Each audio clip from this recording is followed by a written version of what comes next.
নমস্কার বন্ধুরা, gate easy cooking চ্যানেলে সবাইকে জানাই স্বাগত। আজ একটি নতুন নিরামিষ রেসিপি নিয়ে আপনাদের সামনে হাজির হয়েছি। রেসিপিটি পুরো দেখার অনুরোধ রইল। ভিডিওটা ভালো লাগলে লাইক, শেয়ার, সাবস্ক্রাইব করতে ভুলবেন না। তাহলে চলুন শুরু করি আজকের এই রেসিপি।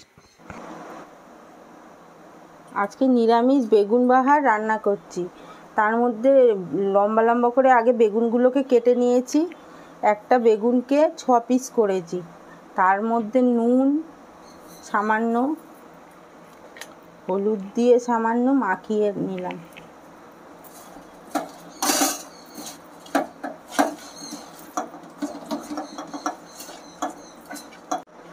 দেখুন, বেগুন বাহার বানানোর জন্য আমি হাফ চামচ কালো সর্ষে, হাফ চামচ সাদা সর্ষে, পোস্ত 1 চামচ, 4টে কাঁচা লঙ্কা, যে যেমন ঝাল খাবেন সেরকম নেবেন, আর একটা ছোট টমেটো দিয়ে এটাকে পেস্ট করে নেব।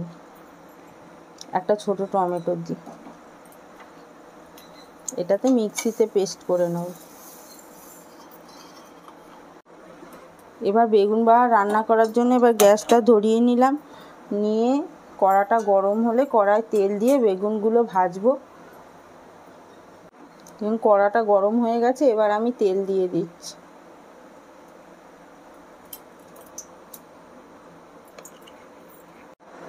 তেলটা গরম হয়ে গেছে, এবার একে একে বেগুনগুলো ছেড়ে দিচ্ছি।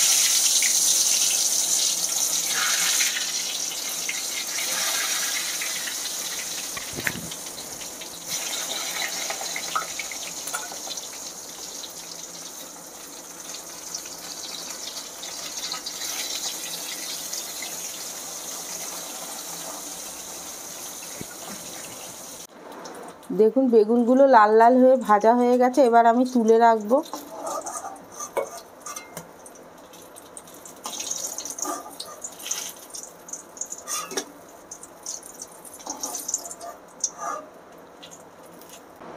এই তেলের মধ্যে আমি একটু কালো জিরে ফোড়ন দিয়ে দিচ্ছি। এই যে সর্ষে, পোস্ত সব দিয়ে, কাঁচা লঙ্কা দিয়ে যে পেস্টটা বানিয়ে রেখেছিলাম, ওই পেস্টটা এবার দিয়ে দিচ্ছি এর মধ্যে।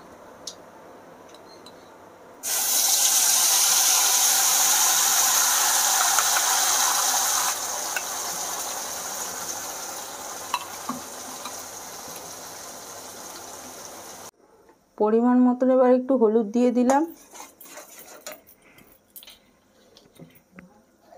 আর পরিমাণ মতন নুন দিয়ে দিলাম,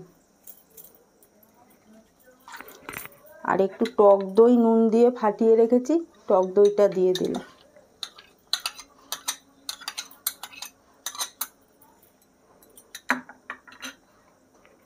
এবার এটাকে ভালো করে কষাতে হবে।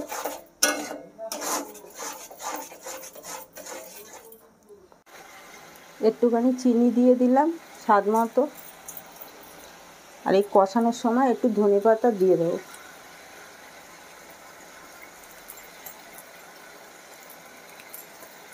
এরকম বাড়িতে বানিয়ে খেয়ে দেখবেন, খুব স্বাদ লাগে। এক তরকারি দিয়েই ভাত খাওয়া হয়ে যাবে। আর এখন তো আমাদের ঘরে মায়ের জিনিস হয়েছে, নিরামিষ ছাড়া কিছুই করা যাবে না। ওই জন্য ঠিকঠাক রেসিপিও দিতে পারছি না। এখন কিছুদিন এরকম নিরামিষ রেসিপিই দেখাতে হবে।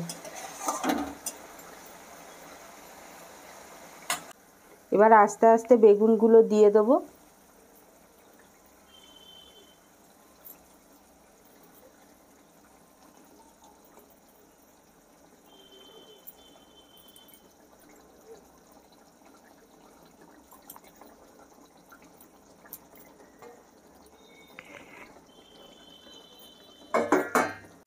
এবার আমার বেগুন বাহার হয়ে গেছে। এবার একটু ধনেপাতা ছড়িয়ে দেবো উপর দিয়ে, আর একটু কাঁচা তেল ছড়িয়ে দেবো।